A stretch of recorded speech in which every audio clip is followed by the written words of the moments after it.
குடிகார நாவடியில் நிறுத்தமினார்கள்.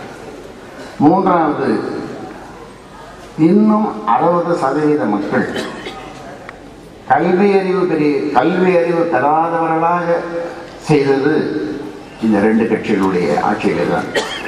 ஆனால் புள்ளி விவரம் சொல்லும், நாம் 73% கல்வி அறிவு பெற்றிருக்கோம். லிட்ரஸி நம்ம தமிழ்நாட்டில் சொல்லுவாங்க, அதெல்லாம் போய் ஏன்னா நம்ம கிராமத்தில் பார்க்குறோம்ல. அடுத்தது, ஊழல் மாநிலமாக மாற்றியது இவர்கள் தான். அஞ்சாவது, தமிழ்நாட்டை இருளில் மூழ்கடித்த பெருமை இவர்களைத்தான் சார் இந்த ரெண்டு கட்சிகள். ஆறாவது, ஆற்று நீர் உரிமைகளை முல்லைப்பெரியாறு, காவிரி, பாலாறு இதையெல்லாம் விட்டு கொடுத்து உரிமையை இழந்து நிற்கின்ற நாம் இதற்கு காரணமான கட்சிகள் இந்த இரண்டு தான். அதோடு தமிழையும் தமிழ் பண்பாட்டையும் அழித்தது இந்த கட்சிகள் தான். எட்டாவது, கல்வியை அரசே தனியாரிடம் பெற்றது. கல்வியை அரசே தனியாரிடம் பெற்றது. மதுவை அரசே விற்க தொடங்கி கல்வியை தனியாரிடம் கொடுத்து விற்க சொன்னது இவர்கள் தான். அந்த வகையில் இப்படி நான் எடுத்து சொல்லியிருக்கிறேன், இன்னும் யோசிச்சா நிறைய இருக்கு. ஆக இப்படிப்பட்ட இந்த கட்சிகளை அப்புறப்படுத்த காலம் நமக்கு விட்டிருக்கிற கட்டளை தான் பாட்டாளி மக்கள் கட்சியை உங்களை தயார் செய்து கொள்ளுங்கள், மக்களுக்கு நல்ல புதிய நம்பிக்கையை விதையுங்கள், வெற்றிடத்தை தமிழ்நாட்டில் ஏற்பட போகின்ற அரசியல் வெற்றிடத்தை பூர்த்தி செய்யுங்கள் என்று காலம் நமக்கு கட்டளை ஏற்றுகிறது. அதனாலே தான் நாம் இன்றைக்கு துணிந்து செயல்படுகிறோம். 2016 தமிழ்நாட்டில் ஆட்சி மாற்றம் ஏற்பட இருக்கிறது. அந்த மாற்றத்தை இப்பொழுது தமிழக மக்கள் விரும்புகிறார்கள். சீக்கிரமாக 2016 வராதா என்று மக்கள் இன்றைக்கு ஏங்குகிறார்கள். அந்த நிலைமை தான். இங்கே காதல், கலப்பு திருமணம் இதெல்லாம் பற்றியெல்லாம் நிறைய இங்கே பேசினாங்க. நானும் சொல்லிட்டு இருக்கிறேன், காதலுக்கு நான் சொல்லும்போது என்ன ராமதாஸ் காதலுக்கு எதிரி, கலப்பு திருமணத்துக்கு எதிரி. ஆனால் இப்பொழுது இங்கே பேசுனாங்க விரிவாக. நம்ம தலைவர் பேசினார், மற்றவங்களும் பேசினாங்க. இதுக்கெல்லாம் என்ன காரணம்?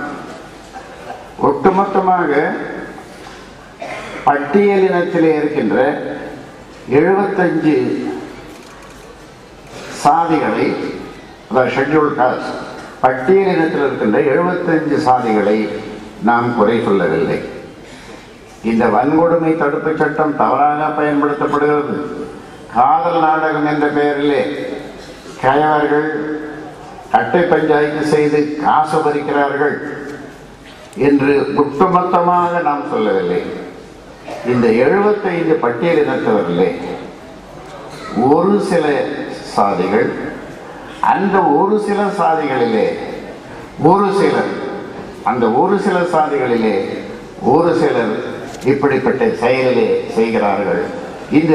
அதற்கு சில அமைப்புகள் துணை போகி அந்த அவர்களுடைய தொண்டர்களுக்கு இதை பயிற்சி கொடுத்து, நீ இதையெல்லாம் செய், ஜாதி ஒழியும், இதையெல்லாம் செய்தால் நீ ஸ்கார்பியோ காரிலே போக முடியும், சஃபாரி காரிலே போக முடியும் என்று இவர்கள் தலைவர்கள் என்று சொல்லப்படுபவர்கள் வழிகாட்டுகிறார்.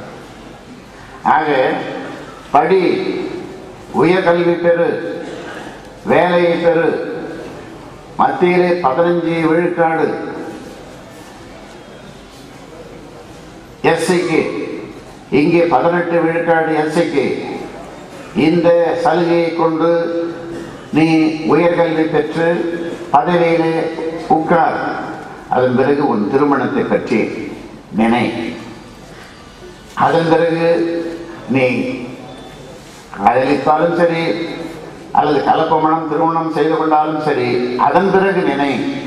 இடையிலே உனக்கு காதல் கத்தரிக்காய் வேண்டாம் என்று அந்த இளைஞர்களுக்கு வழிகாட்ட வேண்டிய இந்த சோ கால்டு லீடர்ஸ், அதாவது தங்களை தாழ்த்தப்பட்ட மக்களுக்கு தலைவர்களாக காட்டிக்கொள்ளுகின்ற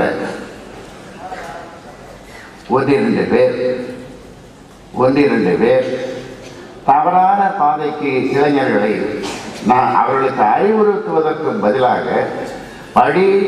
உயர்கல்வி பெறு, கட்டாயமாக உயர்கல்வி பெறு, பதவியை பெறு, அதன் பிறகு உன் திருமணத்தை பற்றி நினை என்று சொல்லுவதற்கு பதிலாக, அதே போன்று வன்கொடுமை தடுப்பு சட்டம் நமக்கு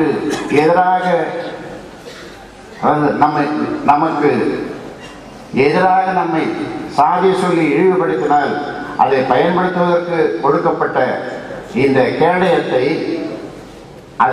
ஆனால் கேடயமாக பயன்படுத்துவதற்கு பதிலாக அதை வாளாக பயன்படுத்தி பழி வாங்காதே, பொய் வழக்கு போடாதே, சமுதாய நல்லிணக்கம் கெடும் என்று அந்த இளைஞர்களுக்கும் மற்றவர்களுக்கும் அறிவுறுத்துவதற்கு பதிலாக அதன் மூலமாக எது எடுத்தாலும், எந்த பிரச்சனையானாலும், எந்த வழக்குகளானாலும் இதை சொல்லுவது, அதே மாதிரி அரசு அலுவலகங்களிலே அதிகாரிகளை பயமுறுத்த இதை பயன்படுத்துவது, இதையெல்லாம் இந்த ஒரு சில தலைவர்கள் சொல்லிக் கொண்டிருப்பதனாலே இளைஞர்களுக்கு கெட்ட வழியிலே செல்வதற்கு சொல்லுவதனாலே தான் இந்த பிரச்சனை இன்றைக்கு பூதாகாரமாக இன்றைக்கு ஆகியிருக்கிறது. இதனப்பட்ட ஒரு அகராதி முடியாது என்ற சொல்லை அகராதியிலிருந்து எடுத்து விட்டோம். இரண்டாவது புகுத்து செலவு. இப்படி யார் அந்த வார்த்தை உச்சரித்தானோ அவன் கன்னத்துல படாது. இது இப்ப சொன்னதெல்லாம் முன்னால சொல்லிட்டு வந்திருக்கேன். இது பத்திரிகைலாம் வந்தது. அதையும் புகுத்து செலவு என்பதையும் எங்களுடைய கட்சியிலே அகராதியிலிருந்து எடுத்து விட்டோம். அந்த வகையிலே இன்றைக்கு நாங்கள் வழிகாட்டுகிறோம், மற்ற கட்சிகளுக்கு வழிகாட்டுகிறோம். கலைஞர் அவர்களுக்கும் இந்த நேரத்தில் கேட்டுக்கொள்கின்றேன், இந்த இரண்டையும் நீங்கள் ஒன்றை தமிழக முதலமைச்சர் ஜெயலலிதா அறிவித்திருக்கிறார், துணிச்சலாக நீங்கள் அதையும் அறிவியுங்கள், அதற்கு மேலே இதையும் அறிவியுங்கள், ₹1 கூட கொடுக்க மாட்டேன் என்பதை நீங்கள் அறிவியுங்கள். இது அவங்க ரெண்டு பேருக்கும் வேண்டுகோள். ஒரு சவால், நாங்கள் தனித்து போட்டியிடுகிறோம். ஒரு ஆண்டுக்கு முன்னாலே நாங்கள் தீர்மானித்து விட்டோம், உலகத்திற்கு சொல்லிவிட்டோம், எங்களுடைய பொதுக்குழு வாயிலாக சொல்லிவிட்டோம், திமுக அண்ணா திமுக நீங்கள் தயாரா, தனித்து போட்டியிட தயாரா என்ற ஒரு சவாலை தொடர்ந்து விட்டு வருகிறோம். இங்கே அந்த சவாலுக்கு பதிலாக நான் அதை சரியிலே ஒரு திருத்தம் செய்திருக்கிறேன். அது என்ன திருத்தம் என்று சொன்னால், வேண்டுகோளாக வைத்திருக்கிறேன். சவாலுக்கு பதிலே திமுகவுக்கு அண்ணா திமுகவுக்கும் ஒரு வேண்டுகோள், நீங்கள் தனித்து நிற்க வேண்டும்.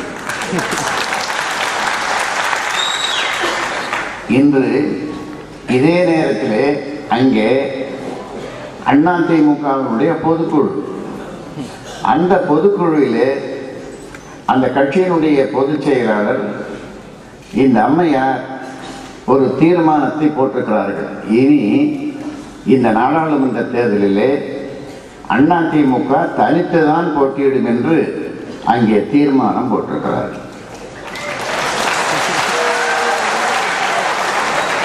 அந்த அம்மையாருக்கு என்னுடைய நன்றியை தெரிவித்துக் கொள்கிறேன்.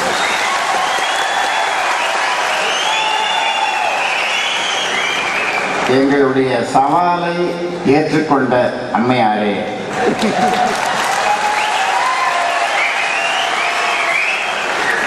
உங்களுக்கு நன்றி. இதை உள்ளாட்சி தேர்தலிலேயே நாங்கள் வழிகாட்டினோம், நீங்கள் திமுக அண்ணா திமுக பின்பற்றினீர்கள். உள்ளாட்சி தேர்தலிலே இன்றும் நீங்கள் பின்பற்றியிருக்கிறீர்கள். வருகின்ற நாடாளுமன்ற தேர்தலிலே அம்மையாருக்கு இன்னொரு வேண்டுகோள், இது இரண்டாவது வேண்டுகோளில் சவால், இரண்டாவது சவால் இப்பொழுதெல்லாம் வேண்டுகோள் தான். அதே இரண்டாவது, இனி வருங்காலங்களில் தேர்தல்களிலே ₹1 கூட வாக்காளர்களுக்கு கொடுத்து ஓட்டு கேட்க மாட்டோம், வாங்க மாட்டோம். ஏனென்றால் அரசியல் சட்டப்படியும் தேர்தல் விதிப்படியும் அது கடுமையான குற்றம் என்பதனாலே இதுவரை செய்த தவறுகளை இனி நாங்கள் செய்ய மாட்டோம், ₹1 கூட தேர்தல் போது கொடுக்க மாட்டோம் என்ற அறிவிப்பையும் நீங்கள் வெளியிட வேண்டும் என்று அம்மையாரை முதலிலே கேட்டுக்கொள்கின்றேன். இந்த திமுகவையும் கேட்டுக்கொள்கிறேன். உலக நாடுகளுக்கு ஐநா சபைக்கு வளாகத்துக்குள்ள சொல்லாத செய்தியை சொன்னது உங்க தலைவர் மருத்துவரையா சொன்ன பாட்டாளி மக்கள் கட்சி செய்தி. அது என்ன செய்தின்னு சொன்னா, ஐநா சபை வளாகத்துக்குள்ள இலங்கையில் நடந்தது இனப்படுகொலைன்னு யாரும் சொன்னதே இல்லை. இனப்படுகொலைன்னு சொன்னது முத இப்போதான். அடுத்தது இதுக்கு தீர்வு இலங்கை தனி ஈழம் தான் தீர்வுன்னு வெளியில பேசுவாங்க எல்லாரும். இனப்படுகொலை தனி ஈழம் தீர்வுன்னு வெளியில வாய்க்கினே பேசிட்டு இருப்பாங்க. ஐநா சபை வளாகத்துக்குள்ள இனப்படுகொலை தமிழீழம் தான் தீர்வுன்னு சொன்னது முத பாட்டாளி மக்கள் கட்சி தலைவர் மருத்துவரையாவுக்கு கிடைத்த வெற்றி அப்படின்னு சொல்லி மொழிபெயர்த்தவர் அங்கு பேசினார். இப்படி வெற்றிகளை எல்லாம் குவித்துக் கொண்டிருக்கிற நம்முடைய மருத்துவரையா அவர்கள் தனிச்சு போட்டின்னு அறிவிச்சு சும்மா இல்லை. கடந்த தேர்தல்களில் சட்டமன்ற நாடாளுமன்ற உறுப்பினர்கள் கொஞ்சம் வெற்றி பெற்றிருந்தா அவன் மறுபடியும் கூட்டணி தான். மனதிலே என்ன இருக்கிறது என்றால், ஐயா பின்னாடியிலே நாங்கள் பலமாக இருப்போம் என்ற ஒரு உண்மை செய்தி இருக்கிறது. நீங்க இங்க சென்னையில் உட்கார்ந்துகிட்டு கட்டுரை எழுதுவீங்க, கிராமத்தில் என்ன நடப்பது உங்களுக்கு தெரியவில்லை. இன்று கூட டெக்கான் கிரானிக்கல்ல ஒருத்தர் டெல்லியிலிருந்து ஒரு கட்டுரை, டெல்லியிலே ஜவஹர்லால் நேரு யூனிவர்சிட்டியில் அங்கே பணியாற்றிய பேராசிரியர் கட்டுரை எழுதி கொண்டு தமிழ்நாட்டில் நிலவரம் எல்லாம் நாம் ஏதோ தனிமைப்படுத்தப்பட்டோம், பாட்டாளி மக்கள் கட்சி என்று அரசியல் சூழலே தனிமைப்படுத்திருக்கிறார்கள் என்று ஒரு செய்தி. அவர் மட்டும் கிடையாது, ஊடகங்கள் பல காலமாக சமீப காலமாக எழுதி கொண்டிருக்கின்ற செய்திகள். உண்மையில் பார்த்தால் நாங்கள் தனிமைப்படுத்தப்படவில்லை. உண்மையில் பார்த்தால் தமிழ்நாட்டிலே திராவிட கட்சிகள் தான் தனிமைப்படுத்தப்பட்டிருக்கின்றார்கள். இதுதான் உண்மை, இது யதார்த்த உண்மை. ஏன் இதை சொல்கின்றேன்? உங்களுக்கு நன்றாக தெரியும். இன்று திராவிட கட்சிகள் ஐயா கடந்த 2 மாத காலத்தின் நடவடிக்கையை பார்த்து இன்று பயந்து போயிருக்கின்றார்கள். அதிலும் குறிப்பாக கலைஞர் பயந்து போயிருக்கின்றார்கள். கலைஞர் அவர்கள் குழப்பத்தில் இருந்து உளறிக்கொண்டு அங்கே அதிகாரத்தில் வந்த செய்திகள் எல்லாம் இருக்கிறது. அங்கு அவ்வளவு குழப்பத்தில் இருக்கின்றார்கள். அரசாங்கமும் இன்று பயந்து போயிருக்கிறது. அந்த வெளிப்பாடுதான் மதுரையிலே ஆட்சியாளரிடம் ஐயாவுக்கு அறிவிக்கை வரக்கூடாது என்று. அதை பற்றி எங்களுக்கு கவலை கிடையாது. அதெல்லாம் அறிவிக்கை, எத்தனையோ அறிவிக்கையை நாங்கள் பார்த்துட்டோம். ஆனால் அதை பற்றி எங்களுக்கு கவலை கிடையாது. அதனாலதான் இதெல்லாம் நாங்கள் தனிமைப்படுத்தப்படவில்லை. பத்திரிகை நண்பர்களே, புரிந்து கொள்ளுங்கள், தெரிந்து கொள்ளுங்கள், உண்மையை அறிந்து கொள்ளுங்கள்.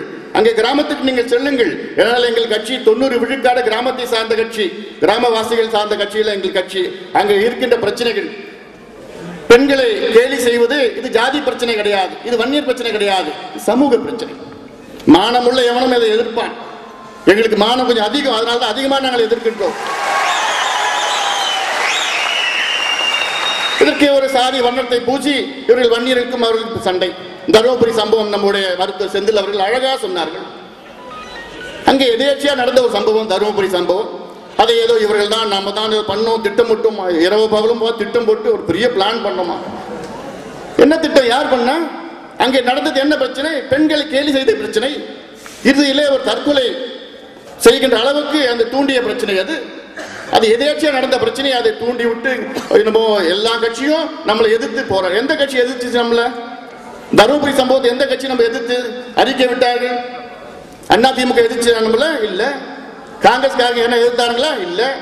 கம்யூனிஸ்ட்காரங்க எதிர்த்தாங்க. விஜய் கட்சி ஒரு வார்த்தையோட பேசல. பிறகு மதிமுக எதுவும் பேசல. கலைஞர் அவர்கள் காலையில பேசினார், மாலையில மாத்திக்கிட்டாரு. அதுக்கு ஏன் மாத்திக்கிட்டாரு உங்களுக்கு தெரியும். ஏன்னா காலையிலிருந்து அவர் அந்த ஐயாவை பத்தி ஒரு வார்த்தை சொன்னார். அது யார் இருந்தாலும் கடுமையாக வன்கொடுமை சட்டத்தில் அங்கே போட வேண்டும், வழக்கு போட வேண்டும் என்று சொல்லி மாலை 6 மணிக்கு பத்திரிகைக்காரங்க, அதாவது காலையில பத்திரிகைக்காரங்க வச்சு ஒரு கேள்வி கேட்க வச்சார்.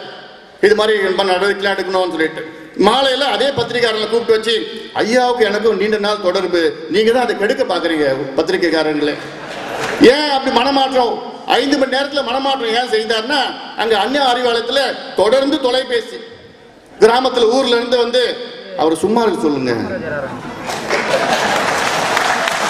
இது மாதிரி என்ன இது மாதிரி பேசினார்னா நாங்க கிராமத்துக்கு போக முடியாது, நாங்க வீட்டுல அப்படியே உட்கார்ந்துட்டு இருக்கோம், ஓட்டு எல்லாம் கேட்க முடியாது, எங்களை ஊழல் விடமாட்டான், எவனை விடமாட்டான், அவர் சும்மா இருக்க சொல்லுங்கன்னு அந்த வெளிப்பாடு தான் அந்த மாலையில பல்ட்டி அடிச்சிட்டார் கலைஞர் அவர். நடக்குது. அப்புறம் யாருங்க எதிர்க்கிறா? கம்யூனிஸ்ட் கட்சியா? கம்யூனிஸ்டால ஒரு கவுன்சிலே தனியா நின்று ஜெயிக்க முடியுமா? உண்டியை தான் கொடுக்க முடியும் தவிர வெற்றி பெற முடியாது அவர்களால. அவங்க இப்படிதான் பேசுவாங்க. அதற்காக பிறந்தவர்கள் வெறும் பேச்சு தான், வேற எதுவும் செயல்பாடு கிடையாது. திராவிட இயக்கம் வீரமணி அவர்கள், வீரமணிக்கு யார் வேணுமானா அங்கே போயஸ் 6 ஆண்டுகளுக்கு முன்பு போயஸ் தோட்டத்தில் அம்மா அம்மா நாங்க போய் உட்காந்துக்கிட்டு சமூக நீதி காத்த வீராங்கனைன்னு ஜெயலலிதா பட்டம் கொடுத்தவர் யாருன்னா வீரமணி தான். இன்னைக்கு கலைஞர்கிட்ட இருக்காரு, அவ்வளவுதான். அவர் பேசினா ஒன்னாக போறது கிடையாது. திருமாவளவன் பத்தி உங்களுக்கு தெரியும். இங்க உண்மையில யார் தனிமைப்பட்டிருக்கிறா? திருமாவளவன் தான் தனிமைப்பட்டிருக்கிறாருங்க. இதெல்லாம் பயந்து போயிருக்கிறாங்க, எல்லாம் பயந்து போயிருக்கிறாங்க. ஏன்? ஐயா இன்னைக்கு சமூக பிரச்சனை எடுத்திருக்கிறார். சாதாரண பிரச்சனை கிடையாது, ஒவ்வொரு வீட்டில் உள்ள பிரச்சனை. நம்ம வீட்டு பொண்ணுங்களை அவனா கிண்டல் பண்ணி கையை பிடிச்சி எடுத்தானா சும்மா இருப்போமா? இருக்க மாட்டோம், முடியாது. மானமுள்ள எவனா முடியாது. அதனாலதான் ஐயா இன்னைக்கு செஞ்சிட்டு இருக்காரு. ஐயா அதாவது நான் பல இடங்களுக்கு போன உடனே பல மூத்த அதிகாரிகள், இதுல காவல்துறையை சார்ந்தவர்கள், காவல்துறை அதிகாரிகள் சார்ந்தவர்கள் எல்லாம் தொடர்பு கொண்டு விட்டுடாதீங்க, தமிழ்நாட்டில் தைரியமான ஒரே அரசியல் தலைவர் ஐயா தான், ஐயாவை தவிர வேற இந்த பிரச்சனையை யாராலும் எடுக்க முடியாது, விட்டுடாதீங்க, நாங்கெல்லாம் அங்க இருக்கிறோம். அதிகாரி ஐஏஎஸ் அதிகாரிகள், பத்திரிகை ஊடகங்கள்ல கிட்டத்தட்ட 90 விழுக்காடு ஊடக நண்பர்கள்லாம் மறைமுகமாக என்கிட்ட பேசி விட்டுடாதீங்க ஐயா, விழவானான்னு சொல்லுங்கன்னு இதே ஊடகங்கள், நம்மளை வசப்படுத்துகின்ற ஊடகங்கள் அவ்வளவு பேர் பேசுறாங்க. உண்மையிலே இது பிரச்சனை தான் இருக்கிறது.